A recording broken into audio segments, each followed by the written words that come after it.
Alright, this morning we are going to continue our series on clearing the confusion, understanding misinterpreted scripture through the lens of grace. Pang-walong linggo na natin to, if I am not mistaken. This is our 8th week. No? 2 buwan. And so far, marami na tayong napag-usapan dito po sa ating series na ito. And nakafocus o nakasentro yung series natin sa mga verses na ang dating parang warning na ang salvation natin ay pwedeng mawala. And so far, nakita natin, lahat naman ng mga verses na yon na ang dating pwedeng mawala ay na-misinterpret lang ng mga legalists. Okay? At ang main reason kung bakit nami-misinterpret ito, karamihan ng mga legalist, yung mga verses na parang ang dating, ang kaligtasan pwedeng mawala, is simply because ang gamit nilang lens sa pagbabasa ng Bible is the legalistic lens. As I've said, meron dalawang lenses na ginagamit ang mga Christians in reading the Bible. Ano yung unang lens? The first lens is the legalistic lens. The second lens is the grace lens. Now, kapag ang gamit mong lens is the legalistic lens, lagi niyong tatandaan ito. Pag ang gamit ng lens is the legalistic lens, ang Bible sa'yo ay magiging parang rule book na puno-puno ng utos. Kapag hindi mo nasunod, lagot ka. On the other hand, kapag ang tingin mo sa Bible, kapag ang ginamit mong lens in reading the Bible is the grace lens, the Bible becomes a love letter. Hindi na siya rule book lang na puno-puno ng utos na kailangan mong sundin at pag hindi mo nasunod, lagot ka na. The Bible becomes a love letter to you, masarap basahin, at ito ay punong-puno ng pag-asa. Okay? So, dapat matutunan natin basahin ng Scripture through the lens of grace. Now, from the outset, sinabi na natin kung anong stand natin. Okay? Sa mga bago dito sa ating ministry, ang stand po natin, naniniwala tayo, ang kaligtasan po natin ay 100% secure. Once you are saved, you are always saved. Now, pinili ho nating paniwalaan ang teaching na yan, hindi ho dahil mas maganda. Okay? Pero sa totoo lang, talaga namang mas maganda yon kaysa rin sa ang kaligtasan mo ay pwedeng mawala. Tama ba? Sa palagay mo ba, mas maganda yung ang kaligtasan mo pwedeng mawala kaysa rin sa ang kaligtasan mo secure, hindi mawawala? Palagay ko naman, pagka mas nagandahan ka, okay, mas pinili mo yung, hindi, ang gusto ko yung kaligtasan ko, pwedeng mawala. Parang may problema ka sa pag-iisip. Tama ba? Tanungin ko kayo, ano ba mas gusto mo? Yung kaligtasan mo, pwedeng mawala? O hindi na? Di ba? Kasi kung ang mas gusto mo, yung kaligtasan ko, pwedeng mawala, palagay ka, wala ka sa katinuan ng isip. Now, pinili ho nating paniwalaan yung ang kaligtasan ay hindi mawawala. Hindi dahil mas maganda, kundi yun yung aral talaga ng salita ng Diyos. Kaya pinili natin kasi yun ang tamang aral. At yung mga verses na parang ang dating, warning na posibleng mawala ang kaligtasan, misinterpretation lang ng mga legalists na ang gamit legalistic lens. Kasi nga, pag ang gamit mong lens in reading the Bible, legalistic lens, ang Bible ay puro utos, pag hindi mo nasunod, lagot ka, kaya pwede kang mawalan ng kaligtasan. Okay? Alam niyo, sa totoo lang, ang pinagtataka ko sa mga taong ang paniniwala ay pwedeng mawala ang kaligtasan, pag tinanong mo sila about salvation, kung anong teaching nila, naniniwala rin sila na ang salvation is a gift. Yun ang kataka-taka. Pag tinanong mo yung mga Christians na naniniwala na ang kaligtasan pwedeng mawala, ang paniniwala nila, salvation is by grace through faith. Parehas na parehas ng paniniwala ng mga Christians na hindi naniniwala na ang kaligtasan ay pwedeng mawala. Kaya lang, they believe that salvation is a gift, salvation is by grace through faith, but they also believe you can possibly lose your salvation. Yun ang hindi ko ma-reconcile. Naniniwala sila ang kaligtasan regalo, by grace through faith lang. Pero naniniwala rin sila, pwedeng mawala ang kaligtasan mo. Yun po yung hindi ko ma-reconcile. Kasi kung ganyan ang paniniwala mo, salvation is by grace through faith lang, pero pwede itong mawala, lalabas, ito yung paniniwala mo. Salvation is free, pero may maintenance fee. Yung kamatayan ni Jesus on the cross, parang down payment lang. Bahala ka na mag-fully pay. So lumalabas parang partly niligtas ka ni Lord, pero ikaw yung pag-maintain ng kaligtasan mo. So parang 50-50 kayo ni Lord sa kaligtasan. Naghati kayo. Ganun lumalabas.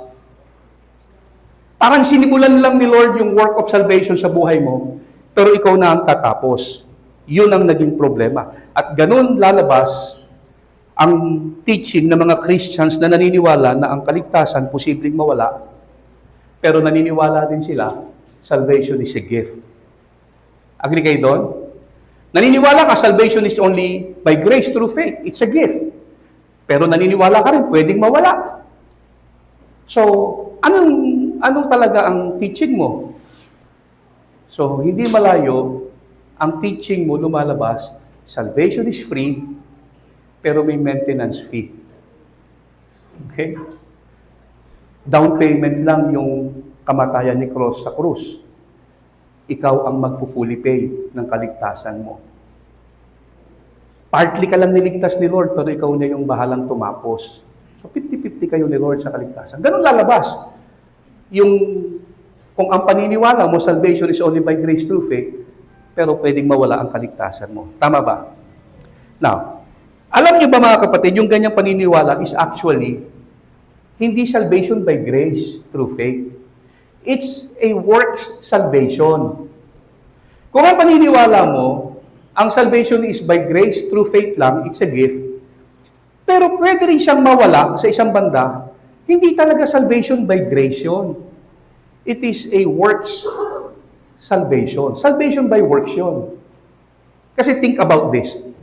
Kung sa palagay mo, if you think you can lose your salvation, you are actually working for it. Tama ba?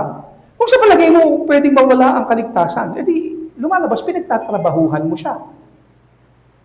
Pero malinaw ang sabi ng Bible. Okay? Just to refresh your memories, itong sabi ng Bible. Ephesians chapter 2, 8, 9. Ang ganda ng New Living Translation. Itong sabi, God saved you, past tense, hindi ka ililigtas pa lang, naligtas ka na. Paanong paraan? By His grace. What is grace? Unmerited favor. It's a gift. Hindi mo ito binayaran. Regalo. Kailan ka naligtas ng biyaya ng Diyos? When you believe. O ilan sa inyo dito yung sumampalataya na? Ligtas ka na. Alright? Hindi ka ililigtas pa lang. Ligtas ka na. Hindi mo yung pinaghirapan. It's only by grace. Kailan ka naligtas? Nung sumampalataya ka. Then ito sabi niya, it is not a reward. Salvation is not a reward for the good things we have done. Para ano daw? So that no one of us or none of us can boast about it. Para walang magmayabang. Walang isa man sa atin, pag nakapasok ko na ng langit, ang magsasabi na pinagbuti mo kasi yung Christian life mo. Kaya ka nakapasok ng langit. Okay? Nung mamatay si Kristo sa krus, full payment yung binigay niyang kabayaran sa cross. Hindi down payment. Hindi ikaw yung magfu-fully pay. Hindi installment yung payment na ginawa ni Jesus when He died on the cross. Alright? Now, nagigets yung mga kapatid. Now, ngayong umaga, ni-refresh ko lang yung mga memories ninyo for you to be reminded, salvation is a gift, not a reward. Nakuha natin siya only by believing. Pero again, may mga controversial verses, kapag ginamitan mo ng legalistic lens, ang magiging dating sa'yo, warning. ng salvation mo pwedeng mawala. At isa na namang verse ang pag-aaralan natin this morning na ang dating ay pwedeng mawala ang salvation. It is found in 1 John chapter 5 verse 16. Etong sabi ni John. If you see any brother or sister commit a sin that does not lead to death, you should pray and God will give them life. I refer to those whose sin does not lead to death. There is a sin that leads to death. I am not saying that you should pray about that. Sa unang tingin, pag ginamitan mo ng legalistic lens ang verse na yan, maiisip mo, isa na naman itong warning sa mga Christians na kapag hindi nag-ingat, pwedeng mawala ang salvation niya. Bakit? Kasi meron daw sin that leads to death. At pag nagawa mo yon, goodbye, salvation. Ngayong umaga, alamin natin kung ano ba yung aim sa verse na yan. Ano uli yung aim? Author's intended meaning. That is very, very important. Tatandaan niyo yan. Every time na magbabasa tayo ng Bible, tapos seemingly parang controversial yung verse, at ang dating, naku, parang pwede nga mawala ang kaligtasan, always look for the aim.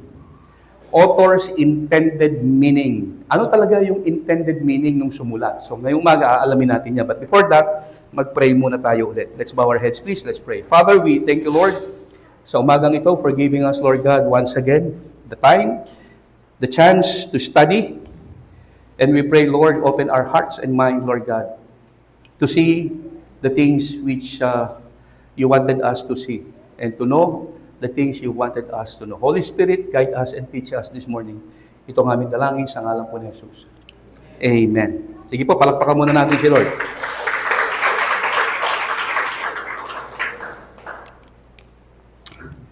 Alright, ang gagawin natin muna is that we are going to look how the legalists interpret this verse. Paano tinitingnan ng mga legalists itong verse na to? And then after that, we are going to clear the confusion. Alright. Now, paano tinitingnan ng mga legalists itong verse na to na tinatawag na merong sin that leads to death? Okay. Legalist view number 1. Ang tingin ng mga legalist dito, view number 1 is that merong mga certain sins na kapag nagawa mo bilang isang Christian, you will die spiritually. Yan ang common view ng mga legalist. Merong mga kasalanan. There are certain sins na posible mong magawa that will lead you to die spiritually. Kasi nga, sin that leads to death. Pag nagawa mo yung sin na yan, you will die spiritually. Now, ang problema is this. Maging yung mga nagtuturo nito na merong certain sins na posibleng magawa ng isang believer for them to die spiritually, hindi nila masabi kung ano yung sin that leads to death. Ano ba yun?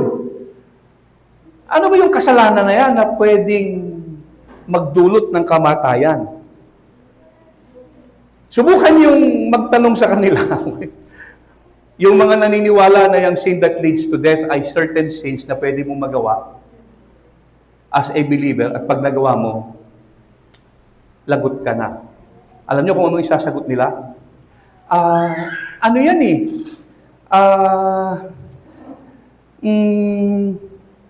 Basta mabigat yan. Mabigat yung kasalanan na yan. Eh ano nga? Murder, adultery, robbery, homosexuality. Anong kasalanan ba yung pwede mong sabihin will lead me to death? Sabihin mo kung ano. Pagpatay? Pambababae? Pagsusugal? Ano yun? Hindi nila masasagot. Hindi nila kayang magbigay ng specific type of sin that will lead to death. Basta ang alam lang nila, merong sin that lead to death. Mag-ingat ka na lang, baka magawa mo yun. Parang ang labo, ano? Pangalawa. Legalist view number 2. Kapag ang kasalanan paulit-ulit mong ginagawa, it will lead to death.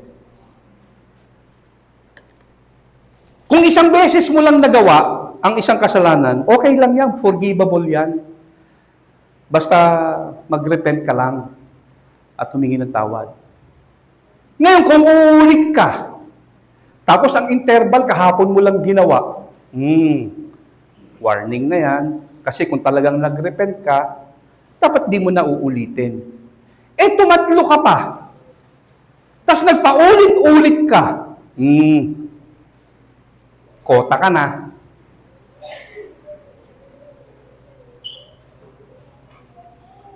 Yung grasya ng Diyos, hindi na available sa'yo kasi kumota ka na. So kapag paulit-ulit daw yung kasalanang nagagawa mo, it will lead to death. Sa isip ng mga legalist, may kota ang grace. May expiration ng biyaya ng Diyos. Pag paulit-ulit na yung nagagawa mong kasalanan, delikado ka na. Kaya dapat hindi ka paulit-ulit. Kung unang beses lang, okay lang yan. Ngayon, kung magkakasala ka uli bukas, dapat iba naman. Huwag parehas. Tapos nagkasala ka sa pangatlong araw, dapat iba ulit. Hindi yung paulit-ulit ka doon. Kasi kung paulit-ulit ka, humingi ka ng tawad, ginagawa mo ulit, hindi ka talaga nagsisisi doon. Niloloko mo lang ang Diyos. At dahil paulit-ulit ka, kota ka na. Alright? Binigyan nila ng limitasyon ang grasya ng Diyos. Alam nyo, sa isip ng mga legalist, meron silang nai-imagine na parang boundary ng kasalanan. Parang meron silang sinet na boundary na dito, pwede ka pang gumawa ng kasalanan, pero huwag kang lalampas doon sa boundary. Pag lumampas ka doon sa boundary na yon, goodbye, salvation. Hindi ka naligtas. Okay? Kasi kota ka na. Naglagay sila ng limitasyon sa kaligtasan. Sa kasalanan. Ang tanong, who gave them the right na mag-set ng boundary? At ang malaking problema, hindi rin naman nila masabi kung ano-ano yung mga kasalanan pwede mong magawa at gaano karami, gaano kabigat para masabi mong okay ka pa, hindi ka pa kota. Hindi ka pa lumalampas sa boundary. May tanong ako sa inyo, ilang sa inyo dito yung nagkakasala pa? Let me see your hand. Yung hindi nagtaas ng kamay, nagkasala ka na naman. Lahat tayo nagkakasala pa. Tama? Ito nga malaking problema. Lahat tayo nagkakasala pa eh. Sa isipan ng mga legalist, may boundary yan. Ang problema, hindi naman nila masabi kung ano yung listahan ng mga kasalanan pwede mo magawa, gaano kabigat, gaano ilang beses, paulit-ulit, para masabing, kota ka na. Hanggang dyan lang ang pwede mo magawang kasalanan. Kaya ang problema doon mga kapatid, manghuhula tayo kung nagawa na ba natin yung sin that leads to death. Bakit? Kasi wala naman silang malinaw na binigay na uri ng kasalanan kung ano yon. Buti pang Katoliko, may mortal sin kung tawagin. Alam niyo yung mortal sin? Sino pa nakakaalala ng mortal sin? Walang Katoliko sa inyo. Kalimutan nyo na? May mortal sin sa kanila eh. Buti pa sila. Malinaw. Pero yung mga Christians na legalist, hindi nagbibigay ng malinaw na detalye kung anong uri ng kasalanan yung pwedeng mag-lead to death. At kung paulit-ulit mong ginagawa, hindi rin malinaw kung hanggang kailan mo po pwedeng ulitin. Nag-set sila ng boundary, pero hindi nila sinasabi kung hanggang saan yun. Imagination lang nila yon. Yun ang malaking problema. So malabo yung ganong teaching. Tama ba mga kapatid? Kasi hindi mo alam kung nakomit mo na yung sin that leads to death. Now, alam niyo kung anong problema sa ganong teaching, sa ganong pag-iisip? Ito magiging problema niyan. It makes sin more powerful than grace. Sa ganong paniniwala at pag-iisip, pinalalabas mo, mas makapangyarihan ng kasalanan sa grasya ng Diyos. Itong sabi ng Bible patungkol sa kasalanan at grasya Sabi ng Bible is this: where sin increased, grace increased all the more. Pag ang kasalanan daw dumadami, mas lalong lumalaki ang biyaya ng Diyos.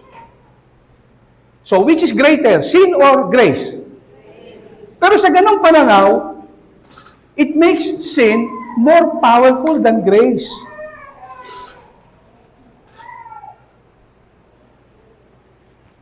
Tama ba?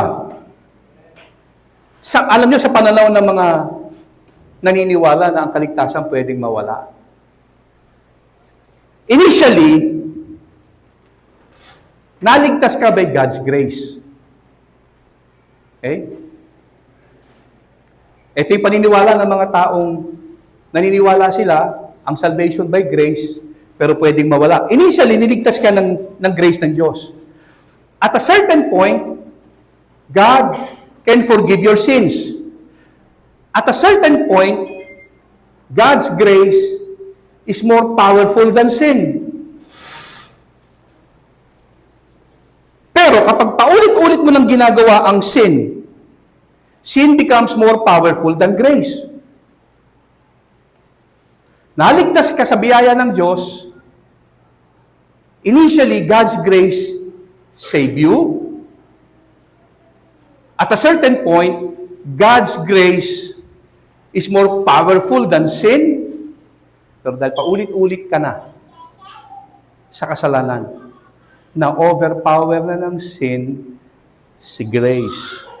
Hindi yun ang sinasabi ng Romans 5. Where sin increased, grace increased all the more. Tagalogin natin. Pag ang kasalanan dumadami, ang grasya ng Diyos, mas lumalaki. So therefore, we cannot out-sin the grace of God. Tama ba mga kapatid? Walang kota ang grasya ng Diyos. Pero i-clarify natin. Hindi ibig sabihin nito, pwede ka nang gumawa ng kahit gano'ng karaming kasalanan. Okay? Nililinaw lang natin. Hindi ibig sabihin nito, malaya ka nang gumawa ng kabalbalan sa buhay. At pwede ka nang mag-set ng world record for sin. Total naman. Pag nagkakasala ako, mas lumalaki yung grasya ng Diyos. Nililinaw lang natin na ang grasya ng Diyos mas makapangyarihan sa kasalanan. Pero hindi natin sinasabi na dahil doon, pwede ka nang magkasala kahit gaano karami. Kung ang intindi mo, pwede ka nang magkasala kahit gaano karami dahil sa grasya ng Diyos at tuwang-tuwa ka, pwede ka nang magkasala, wala mong matinong Kristiyano na tuwang-tuwa at ang magiging response sa grasya ng Diyos matapos niyang ma-realize na ang grasya ng Diyos walang kota, dapat ang response mo, salamat Lord! Nakakatulog ako ng payapa nito. At mula sa araw na ito, pipilitin ko Lord na umiwas na sa kasalanan. Pero Lord, salamat. Kahit ilang beses kong inulit yun, okay. Pinatawad mo ko, salamat Lord. Hayaan niyo Lord, pipilitin ko na tumino. Pero kung nasa isip mo, talaga, pinatawad pa rin ako dito. Wow! Pwede pa pala kahit gaano karami. Okay. Something is wrong. Naintindihan niyo ako? Ine-emphasize lang natin, grace is more powerful than sin. Pero hindi license to sin ang grace. Naintindihan niyo ako? Sana wag tayong mamali ng interpretasyon. Pangalawa, sa ganung pananaw, yung naniniwala ka merong sin that leads to death at pag nagawa mo yon, goodbye salvation na. Bagamat naniniwala ka, salvation by grace through faith, it's only a gift, pero naniniwala ka pa rin na pwedeng mawala. Alam niyo, sa totoo lang, walang assurance dun eh. Kaya lumalabas, sa ganung paniniwala, it makes assurance of salvation impossible.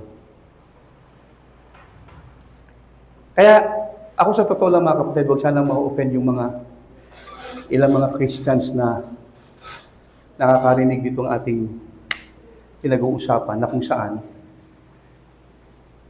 nakakatawa yung mga Christians na naniniwalang posibleng mawala ang salvation nila, pero nagsasabi silang may assurance of salvation sila. Tanungin mo yung mga Christians na naniniwala na pwedeng mawala ang kaligtasan kung meron silang assurance of salvation. Ang isasagot nila sa'yo, meron. Tanungin mo sila, pag namatay ka ba, nakatitira ka sa langit pupunta? Ang isasagot nila, oo naman. Pero, nakatatawang isipin, naniniwala rin sila ng kaligtasan nila isang araw, pwede rin mawala. Now, ang tawag ba doon, assurance of salvation? Tingin kayo sa harapan. Hindi po assurance of salvation ang tawag doon. Ang tawag po doon, present assurance. Bakit present assurance? Kasi nakabase yung assurance nila sa kanilang performance. Safe ka for now. Ligtas ka ngayon. Bakit? Kasi okay ka spiritually eh. Active ka sa church eh.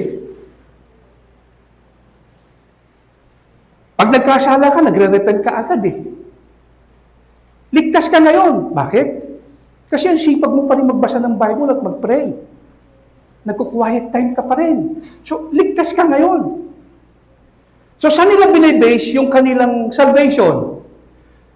Ang kaligtasan nila nakabase sa kanilang present spiritual condition.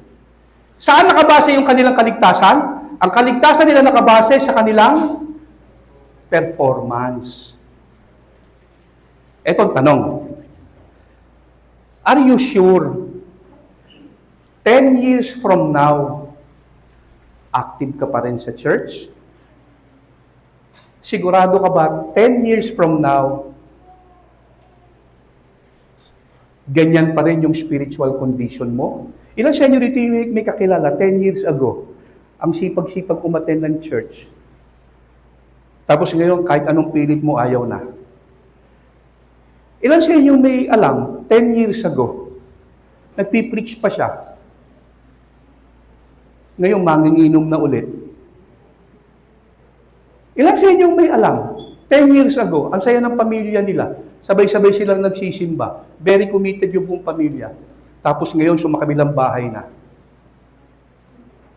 Wala kayong alam? Wala kayong kilala? Meron. Sumagot kasi kayo.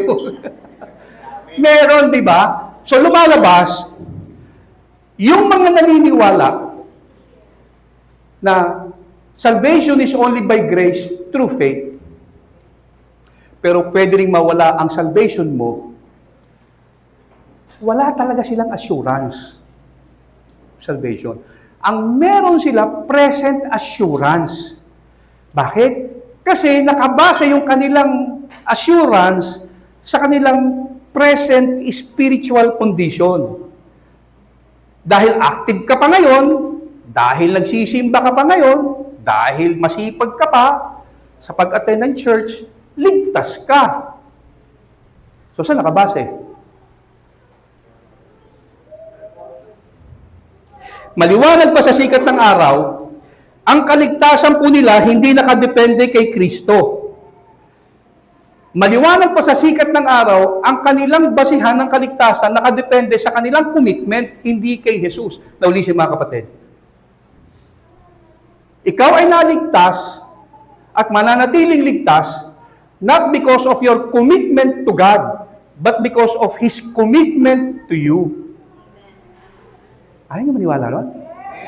Palakpakan naman natin si Lord doon. Mananatili kang ligtas dahil sa kanyang commitment sa iyo. Hindi dahil sa yung commitment sa Kanya. Now, I'm not saying huwag kang maging committed sa Kanya. Okay? Maging committed ka, dapat lang yon. Committed.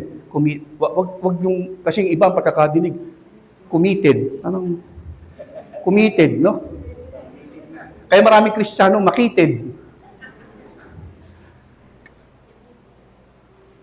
Kung ang assurance mo ay nakabase sa yung latest performance, nakabase sa yung recent repentance, nakabase sa yung active participation sa church, wala ka assurance. Ang meron ka talaga, present assurance. At sa ganung paniniwala, mga kapatid, na yung kaligtasan mo pwedeng mawala, at dahil meron ka is present assurance, sa totoo lang, mga kapatid, walang kapayapaan doon. Para kang imagine, sumakay ka ng isang eroplano. Pagkatapos, yung piloto merong flight announcement. Ladies and gentlemen, sa biyaheng ito, may chance tayong bumagsak. Pero hindi namin alam kung kailan. Ano ang magiging pakiramdam mo bago pa lumipad yung eroplano? May kapayapaan ka ba ron? Kung sasabihin ng piloto, sa biyaheng ito, may chance tayong bumagsak.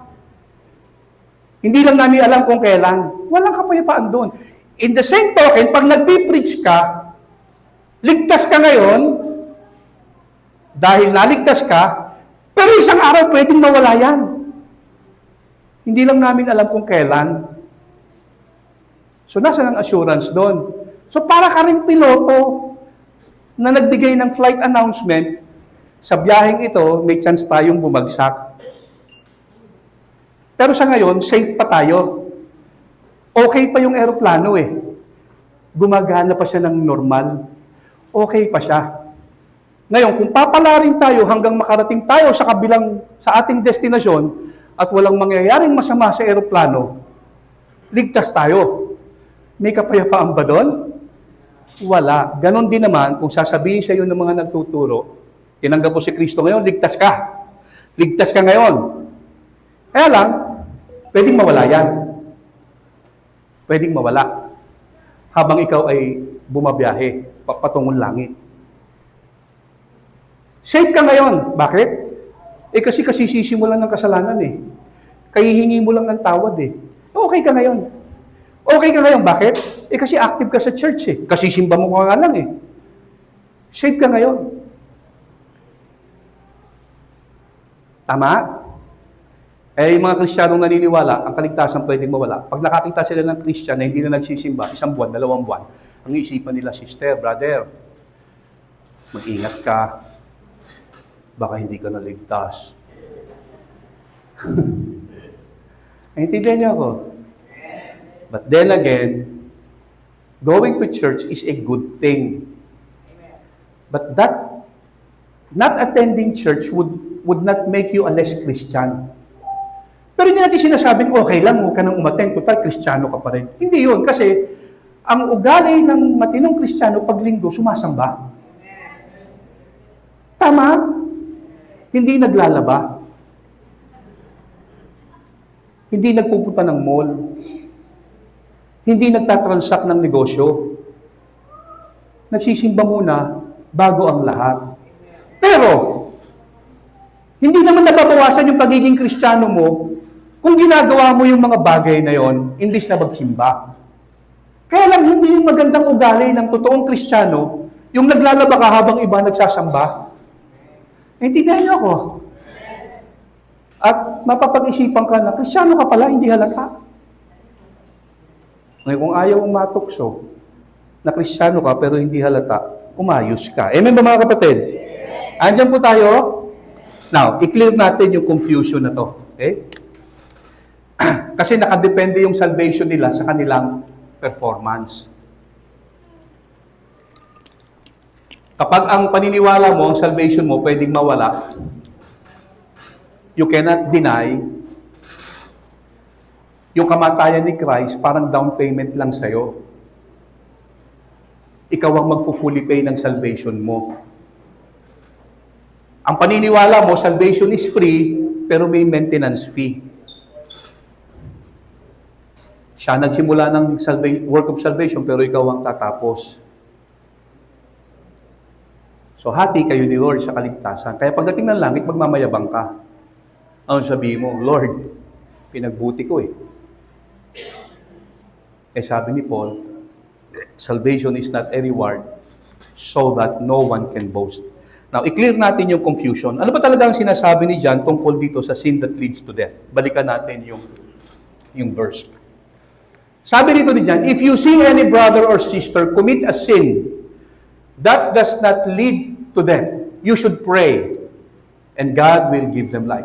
So may mga brothers and sisters na nagkakasala, at aminado tayong lahat, nagkakasala tayo. At lahat ng kasalanan na gagawa natin, believe it or not, those sins are not sins that can lead to death. Pag sabi ni John, pag may nakita ka kapatid na nagkakasala, pray for them. Pray for them. Para ano?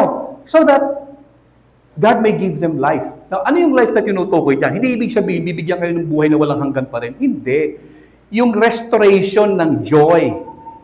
Kasi pag ikaw nagkakasala ka, hindi nawawala ang salvation mo, ang nawawala yung joy. Kaya nung nag-pray si David, Lord, restore unto me the joy of your salvation. Kasi walang Kristiyanong naglalaro sa kasalanan na masaya pa rin siya sa kanyang spiritual journey. Kaya nga nanlalamig yung mga yan eh. At ayaw na magsimba. So ang nawawala sa'yo, hindi yung salvation mo, yung joy. So kailangan ma-restore yung joy na yan para maging aktibo ka uli, para maging masaya ka uli sa yung Christian life.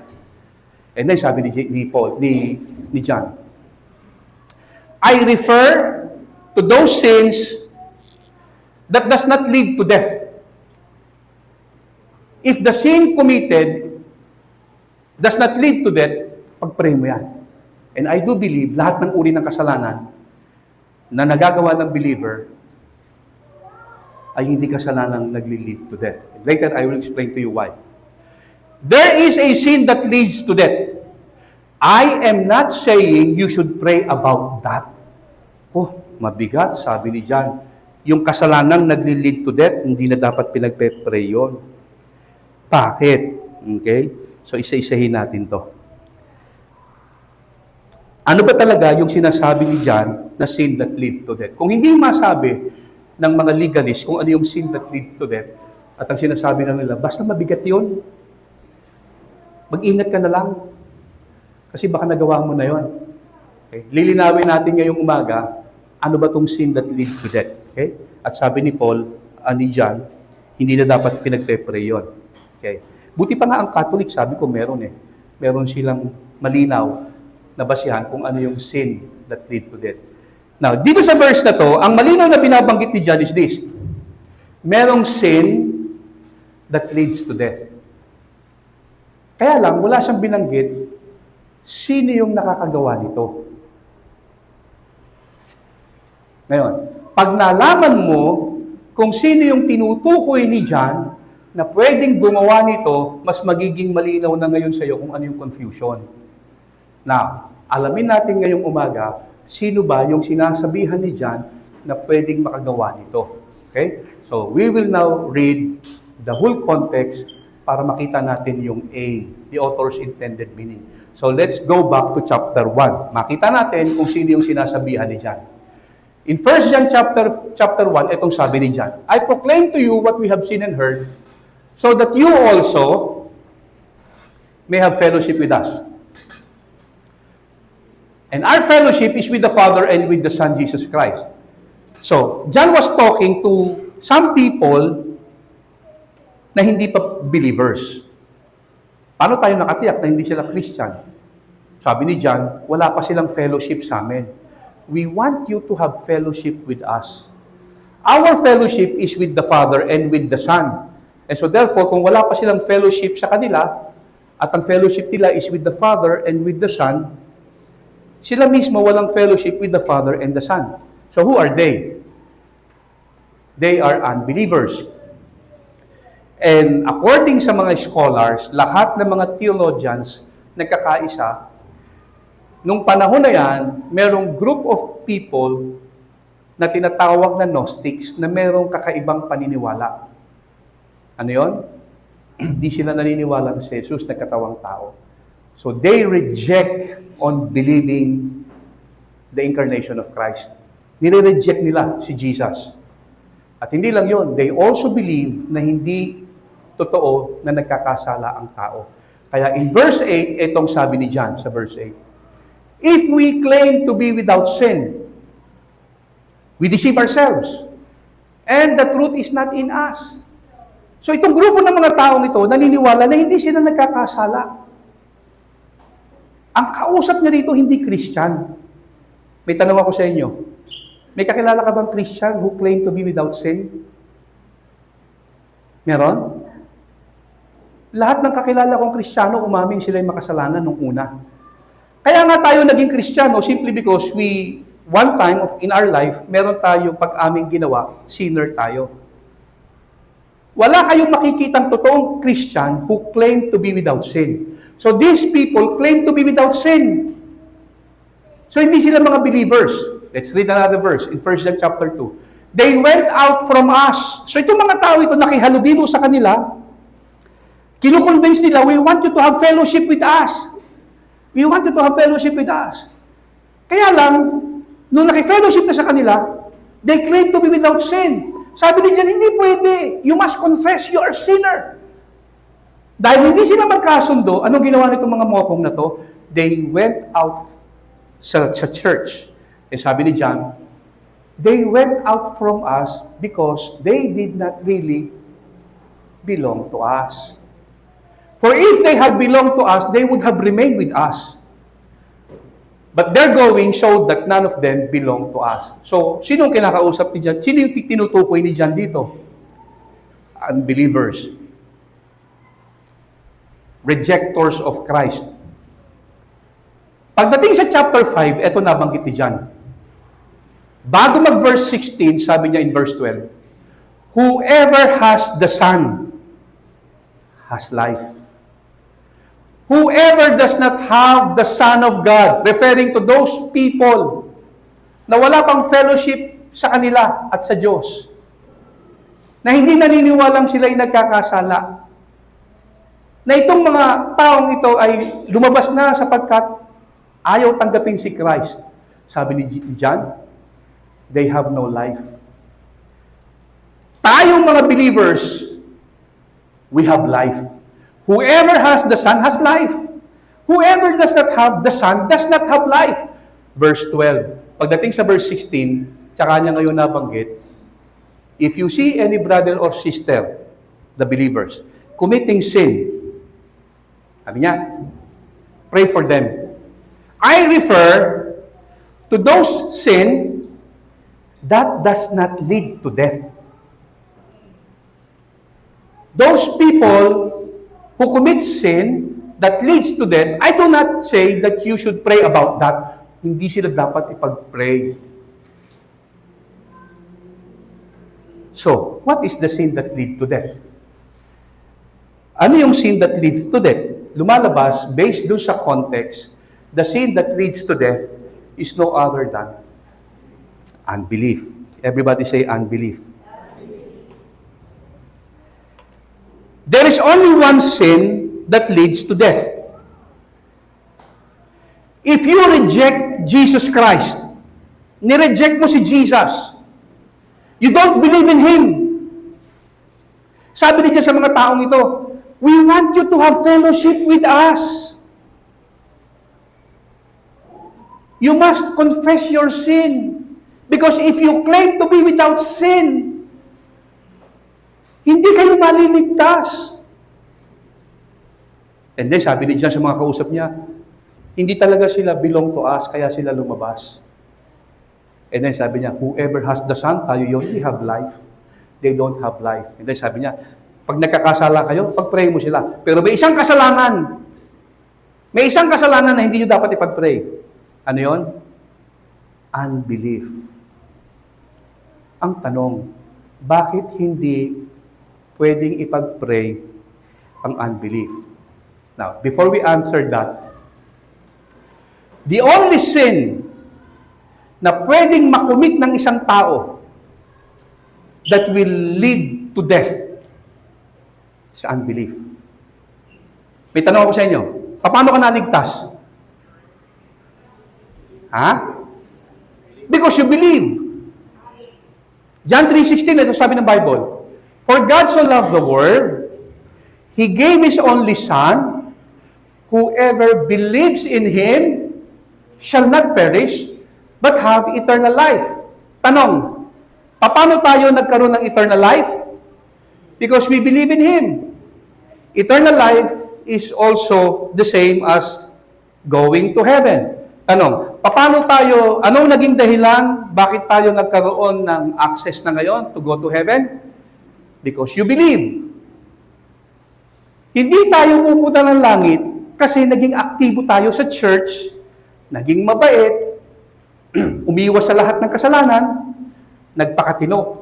Kaya tayo pupunta ng langit simply because you believe.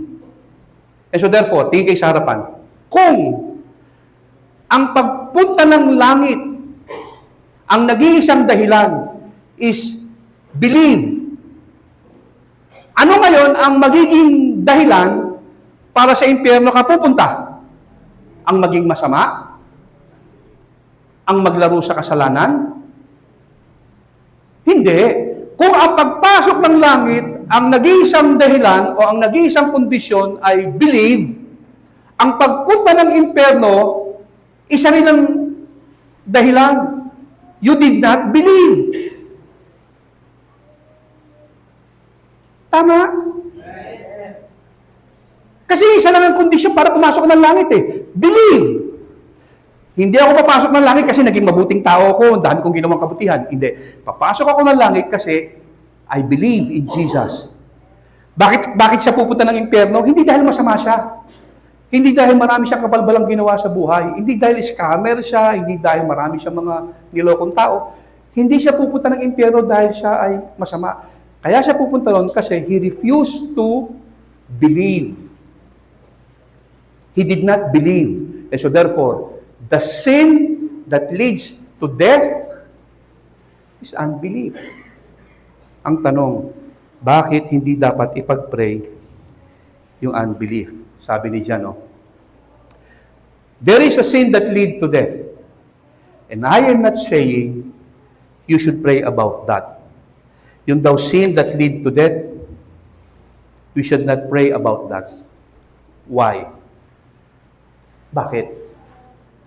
Ano uli yung sin that leads to death? Rejection of Christ. Nireject mo si Jesus or unbelief.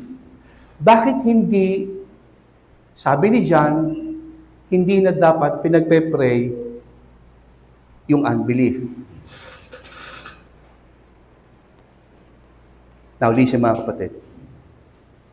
Ang problema po sa sin of unbelief or rejection of Christ, hindi ito kayang solusyonan ng prayer ng ibang tao. Kasi kung ayaw mismo ng taong maniwala, wala tayong magagawa doon. Faith is personal. Faith is voluntary. And God will never violate the free will of any individual. Ang Diyos nag-o-offer ng kaligtasan, pero hindi niya pinipilit yung tao. Kaya nga sabi ng Bible, whoever. Everybody say whoever. Louder please. So, ibig sabihin, dapat yung tao mismo magde-decide to believe. Now, tanong, kung ang Diyos hindi namimilit, may magagawa ang prayer natin? So, kung ang Diyos hindi namimilit, hindi rin tayo pwedeng gumamit ng prayer para i-force yung tao to believe. Pagkatapos i-override yung free will. Now, don't get me wrong. Hindi ko sinasabing wag natin ipag-pray yung unbelievers. I'm not saying that. We should pray for them. But the question is how? Yun ang tanong. Ang magandang pagkuhanan natin ng example is yung sinabi ng Acts chapter 16. Look at this. One of them was Lydia from Thyatira, a merchant of expensive purple cloth who worshiped God. As he listened, the Lord opened her heart and she accepted what Paul was saying. Tingnan niyo yung nangyari. God opened her heart. But, tanong, who made the decision to believe? Lydia. Hindi sinabi ng Bible, the Lord believed for her. Hindi siya pinuwersa ni Lord to believe. Nauli siya mga kapatid. God will never force anybody to believe in Him. Bakit? Because that will violate the free will of any individual. Kaya sabi ni John, there is a sin that leads to death, and that is unbelief, and prayer alone cannot replace faith. Anong dapat natin pag-pray sa mga unbelievers natin, mga kamag-anak? Lord, opportunity. I pray may mag-share ng gospel sa kanya and open his heart. Mag-respond siya ng tama.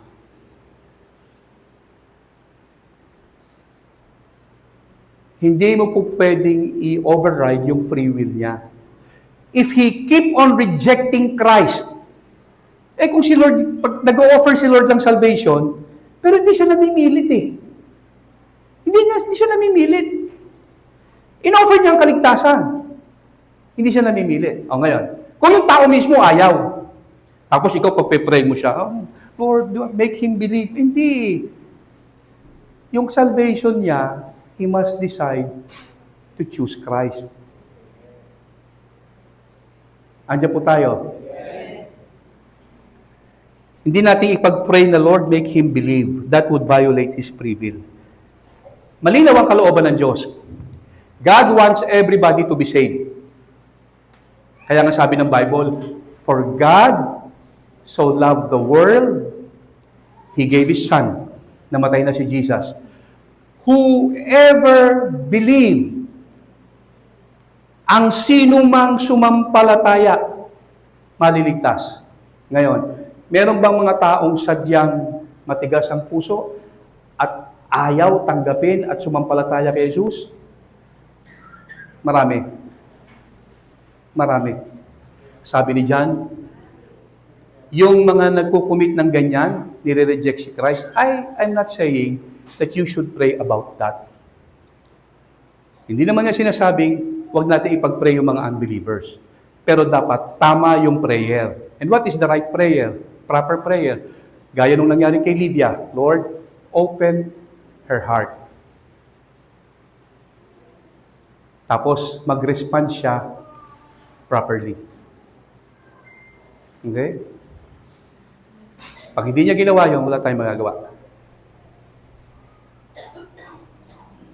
Amen ba? Amen. So, yung sin that leads to death na sinasabi ni John, hindi siya threat sa ating mga Christians. You know why?